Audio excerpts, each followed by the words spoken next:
तो इस न्यूमेरिकल में हमें रेशियो ऑफ वेवलेंथ को बताना है, ट्रांसलेशन हमें दे रखा है। अब ये 4 ऑप्शन है और इनमें से कोई एक ऑप्शन सही है। तो चलिए फिर कॉपी और पेन निकाल लीजिए और सॉल्व करते हैं नीट 2025 में पूछे गए इस न्यूमेरिकल को। तो प्यारे बच्चों, हमें वेवलेंथ का रेशियो तो बताना है। ये हमें ट्रांसलेशन दे रखा है, ट्रांसलेशन स्टेट दे रखी है। इसको हमने कह दिया N1 और इसको हमने कह दिया N2। बात की जा रही है हाइड्रोजन की और हाइड्रोजन का एटॉमिक नंबर होता है 1। अब ये होता है प्यारे बच्चों फॉर्मूला जो कि इस न्यूमेरिकल को सॉल्व करने में लगेगा। मैं आपको समझा रहा हूं ये बात। प्यारे बच्चों, आप चैप्टर वाइज फॉर्मूले की एक सेपरेट कॉपी बना लीजिए। अगर आप न्यूमेरिकल को सीखना चाहते हैं, न्यूमेरिकल को समझना चाहते हैं, न्यूमेरिकल को सोल्व करना चाहते हैं, तो आपसे फॉर्मूले आना चाहिए और कैलकुलेशन आना चाहिए। अगर आपसे कैलकुलेशन नहीं आती है, फॉर्मूला आपको पता है, तो भैया आप आंसर तक नहीं पहुंच पाओगे, बीच में ही दम तोड़ दोगे। इसीलिए नंबर 1 फॉर्मूलों को तैयार कीजिए और कैलकुलेशन को अच्छा कीजिएगा। मेरी बात समझ रहे हो? चलो आगे चलते हैं। फॉर्मूला आपके सामने है 1/λ equal to RZ square 1/N1 square minus 1/N2 का स्क्वायर। प्यारे बच्चों, R की जगह आपको कहीं कहीं RH भी लिखा मिल सकता है। अब ये R क्या है मुझे कमेंट्स में आप बताओगे। एक बात तो बता दूं, मैं आपको इससे रिलेटेड एक न्यूमेरिकल और दूंगा, वो आप खुद से करेंगे। चलिए अब देखो भैया, देखो Z क्या है एटॉमिक नंबर और है कितना इसका 1, तो 1 का स्क्वायर हो जाएगा। N1 कितना है भैया 2 है, तो 1/2 का स्क्वायर हो जाएगा। माइनस N2 कितना है 3 है, तो इसका भी क्या हो जाएगा स्क्वायर हो जाएगा। यहां पर तो लिखने की कोई जरूरत ही नहीं है।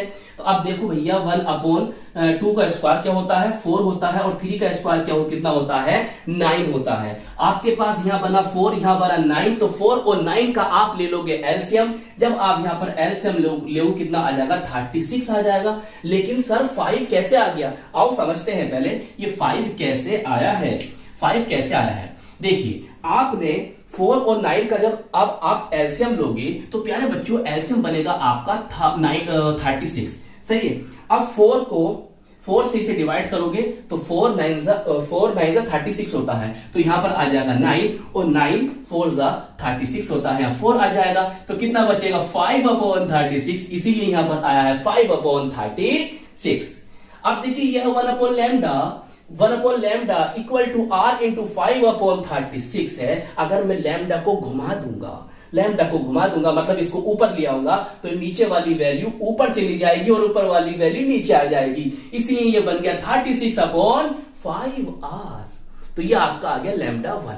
इसी तरह से आपको λ2 को भी कैलकुलेट करना है। हमें दे रखी है ट्रांसलेशन स्टेट। देखिए भैया इसे हम मान लेंगे 1, इसे मान लेंगे हम N1, इसे मान लेंगे N1, इसे मान लेंगे N2। फॉर्मूला वही लगना है। बात हाइड्रोजन की चल रही है तो Z का मान 1 ही आएगा, Z का मान 1 ही आएगा। तो इसलिए हमने यहां डायरेक्टली लिख दिया है।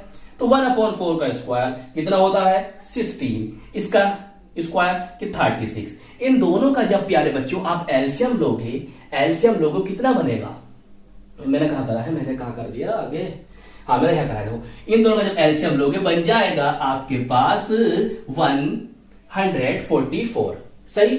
चलिए अब क्या करना है, अब सर ये ऊपर 5 आ गया, अरे भाई वही करना है जो आपने यहां पर करा है। देखो बहुत ध्यान समझो, आपके पास एलसीएम कितना है प्यारे बच्चों, एलसीएम आया आपके पास 144, सही। आपके पास 16 है, जब आप इसे 16 से यहां पर डिवाइड करोगे तो कितना बचेगा आपके पास, कितना बचेगा 9 आ जाएगा आपके पास 9।